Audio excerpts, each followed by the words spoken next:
Hi, I'm Thom Britton. I'll be at the WellAttended Summit, which you can see for free.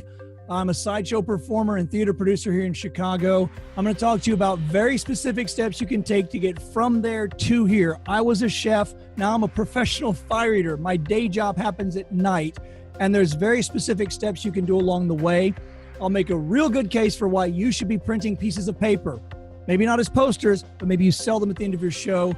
And then I'll talk to you about specifically if you want to go into theaters, how do you charge them? How much do you charge them? And there's like 7 different ways for you to get paid and them to get paid and your customers to pay you.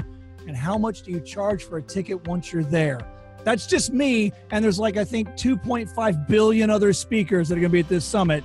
So you definitely want to tune in. It costs you nothing but your time, man. Make more money.